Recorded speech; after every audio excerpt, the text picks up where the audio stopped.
Howdy, folks. Mr. Bruce here. Today's book, All in One Piece. It's about an elephant family, and the mommy and daddy, Mr. and Mrs. Large, are trying to go out for the evening, but the kids have other ideas about them getting out the door.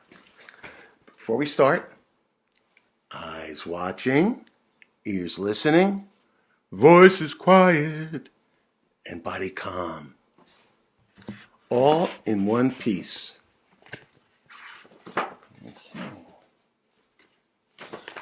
There are the children we'll be reading about.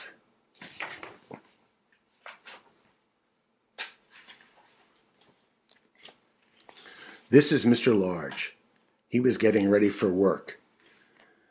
"Don't forget the office dinner dance tonight," his wife said. "Of course not. I've been thinking about it all year long." There she is with the kids in bed.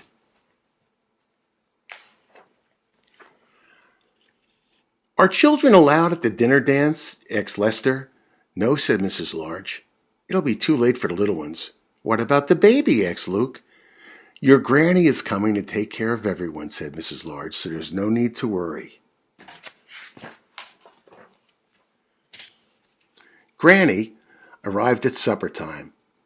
The children were already bathed and in their pajamas. Granny gave them some paintings to do while she tidied up, and Mr. and Mrs. Large went upstairs to get ready for their big night out.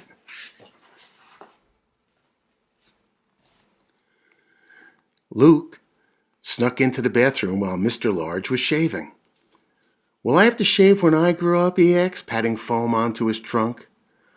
"Go away," said Mr. Large. "I don't want you ruining my best trousers." The baby crept into the bedroom where Mrs. Large was putting on her makeup. Mrs. Large didn't notice until it was too late, but guess who was playing with her makeup? That's right.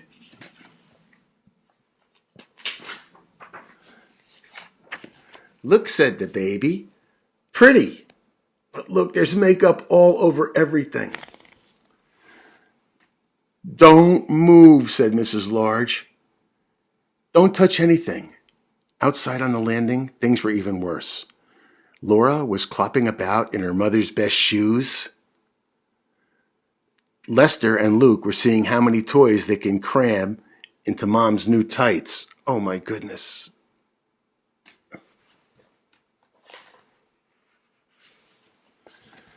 "Downstairs at once," Mrs. Large yelled.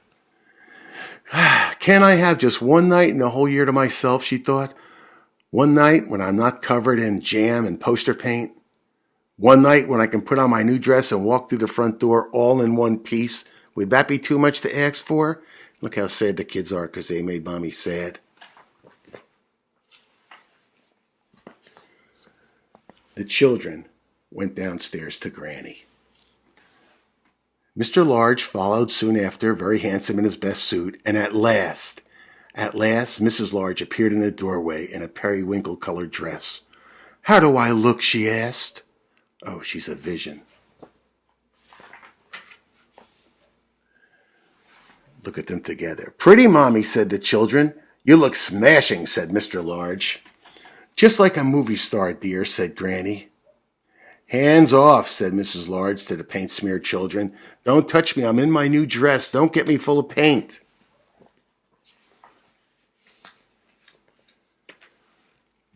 Mr. and Mrs. Large got ready to leave. "Goodbye, everyone," they said. "Be good now." Then the baby began to cry. "Maybe she'll stop as soon as you've left. Have a lovely time. I'll take care of her, Granny."